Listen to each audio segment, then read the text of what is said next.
Gilbert, bonjour. Oui, alors, bonjour. La France aujourd'hui est entièrement bouleversée par le drame d'Alisha. Qu'est-ce que vous en avez pensé? Comme tout le monde, j'ai été effondré de tristesse, mais ça suffit pas. Il faut réagir. Il faut prendre la mesure de ce que signifient ces actes de violence commis par des jeunes contre des jeunes, quoi, et des jeunes de plus en plus jeunes. Non, mais c'est notre jeunesse, c'est la vie de maintenant et de demain. On peut pas rester comme ça, avoir des adolescents, des jeunes qui s'entretuent, quoi. Vous vous rendez compte du monde? Non mais on va entrer dans la barbarie, hein. On y est déjà, vous me direz, mais elle risque de prendre une tournure collective. C'est vrai que cette affaire, malheureusement, n'est pas un cas isolé. Non mais ça vous laisse indifférent, vous, je sais que ça vous laisse pas indifférent, non mais ça vous empêche pas de dormir, de voir que des gamins, des gosses s'entretuent, que par exemple dans un collège, des dealers sont allés rechercher à l'intérieur même de l'école de la drogue, que des tirs de Kalachnikov traversent les cours de récréation. Non mais moi je comprends pas que les gens arrivent encore à se sentir relativement bien dans ce monde où tout fout le camp, quoi.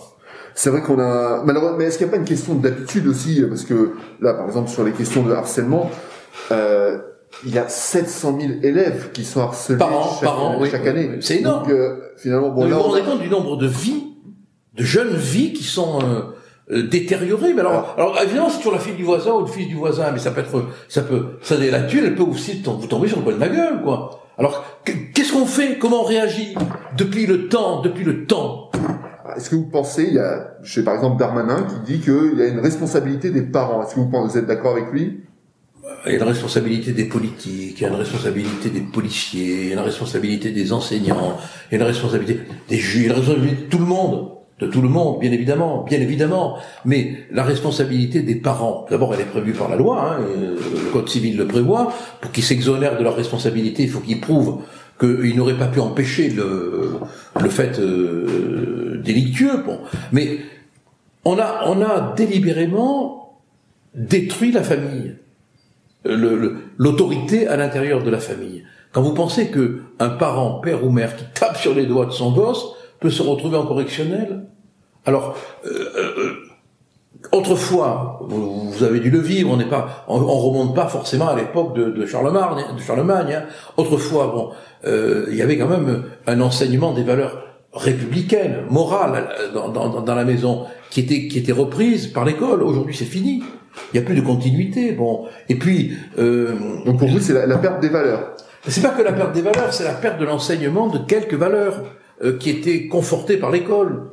Aujourd'hui, dès l'instant où l'on veut enseigner quelques règles, on est ringard. Il y a une expérience extraordinaire quand même, ça, je crois que peu de gens la connaissent, qui a été tentée à partir de 2009 par la Finlande. Ils ont mis en place un programme dont on pourrait s'inspirer de lutte contre le harcèlement. Bon, alors ça tient en quelques mots. On forme les jeunes dès la maternelle à l'empathie.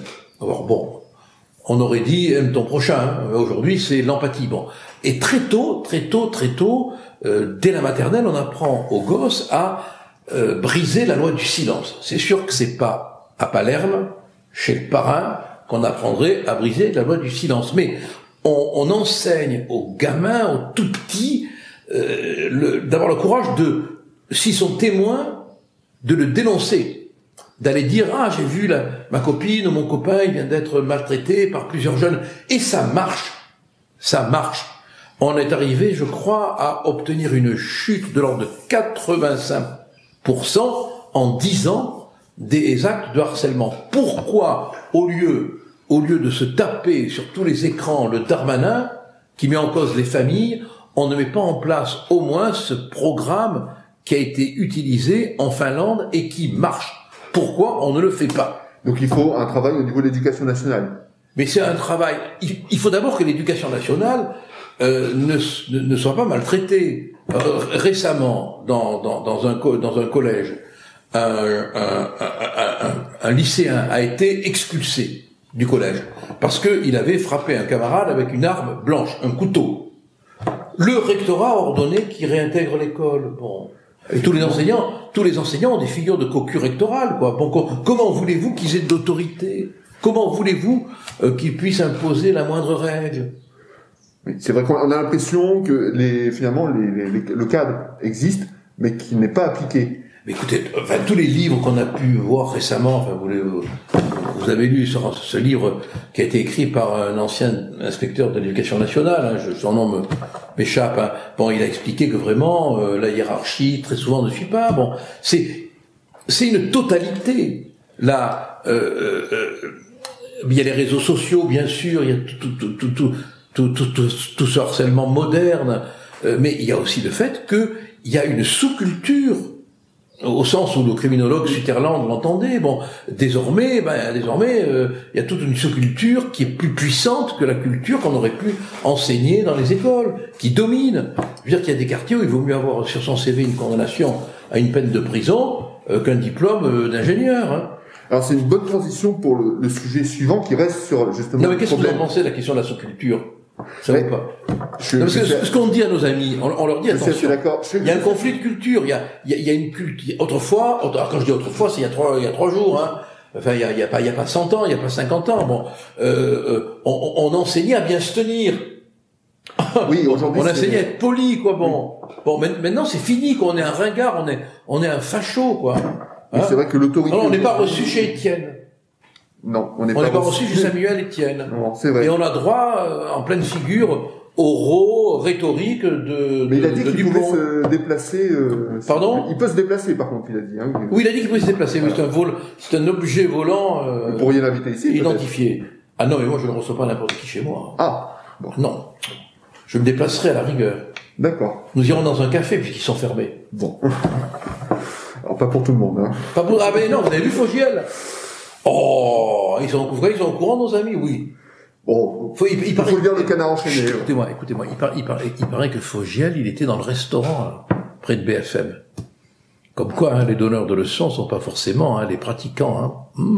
Allez, continuez. Bon, on va revenir sur un sujet un peu plus sérieux. C'est très sérieux. Les focus a toujours été très sérieux, je suis désolé. Hein.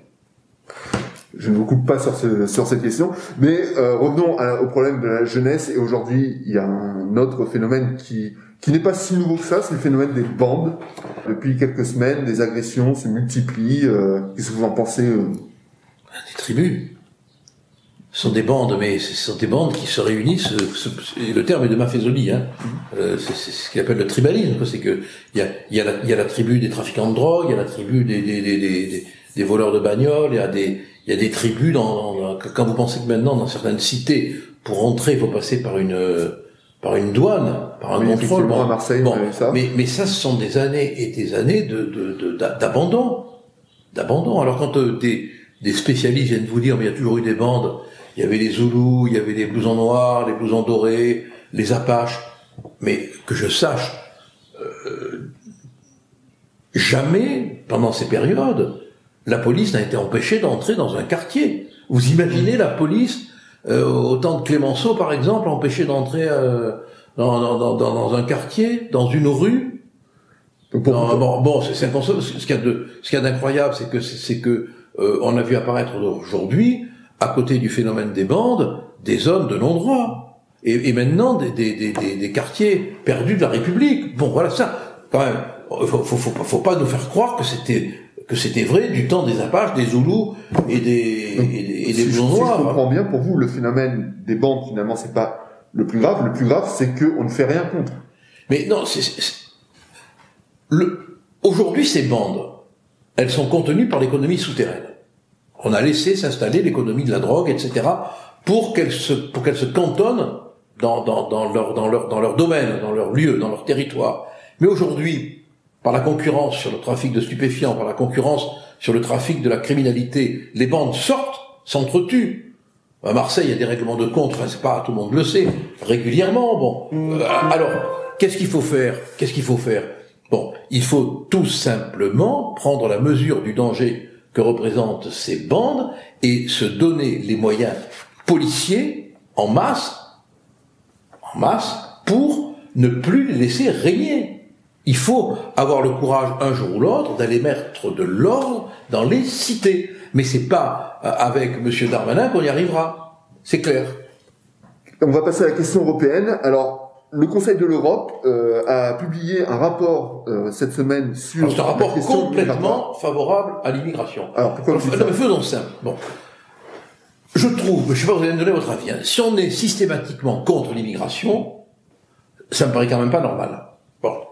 Si on est systématiquement pour un développement permanent, perpétuel de l'immigration, c'est aussi absurde. Or, l'Union européenne, elle, veut des flots et des flots d'immigration. Le rapport invite les États européens à développer des voies de migration sûres et légales. Ça, c'est un appel vraiment à un appel d'air général, quoi. On ouvre les portes. On ouvre les portes, on ouvre les portes. Bon. Après, généraliser les visas humanitaires. Encore, dit le rapport, sous-utilisés. Non mais. On n'y arrive plus. On n'y arrive plus. Assouplir les règles permettant le regroupement familial. Non mais, ils sont fous. Mais là, c'est vrai que... Non mais quand on voit la situation des pays, prenons la Grèce, par exemple, qui en peut plus, la France, la situation économique. Et puis, il y a quand même une nécessité aussi de revoir la liste des pays dits sûrs et dits pas sûrs. Bon. Effectivement, c'est ce qu'a fait le Danemark, qui a donc actualisé cette liste. Oui. Par exemple, pour le Danemark, la Syrie est un pays sûr. Oui, mais il y a plein de pays qui sont aujourd'hui sûrs qu'ils n'étaient pas hier et qui continuent à faire partie des pays d'où l'on vient et d'où l'on peut se sentir en danger. Bon, alors que c'est plus le cas. Bon, écoutez, un exemple, Salvini, Orban. Oui. On les a critiqués, fachos, machin et compagnie. Bon, mais pendant la période où Salvini a été au pouvoir, bon, eh bien, le nombre de cas de décès toujours effroyable, hein, de migrants en mer a diminué considérablement. En Méditerranée a diminué considérablement. Alors, c'est trop facile de dire il faut faciliter la circulation des migrants, mais on facilite en même temps d'abord les passeurs, hein, qui devraient être réprimés très sévèrement. L'Angleterre, hein, elle est pas tendre avec eux, hein, oui. Vous avez vu, hein. Oui, donc l'Angleterre veut la prison à vie pour les passeurs. Bon, alors il faut qu'on y voit clair aussi là-dedans, les passeurs, les ONG, quel rôle, les complicités, bon, et finalement au bout du compte, il y a des morts qu'on pourrait empêcher si on avait plus de rigueur, comme l'a fait Salvini. Oui. C'est ce que j'appelle l'homicide humanitariste. Écoutez, je vous remercie pour ce décryptage de l'actualité. Et n'oublions pas quand même de rappeler qu'on a notre newsletter. Allez-y. Voilà. Alors, vous pouvez vous inscrire sur le site gilbertcollard.fr et vous pouvez aussi nous rejoindre sur Telegram. Voilà. Voilà, merci. À la semaine prochaine et bon courage.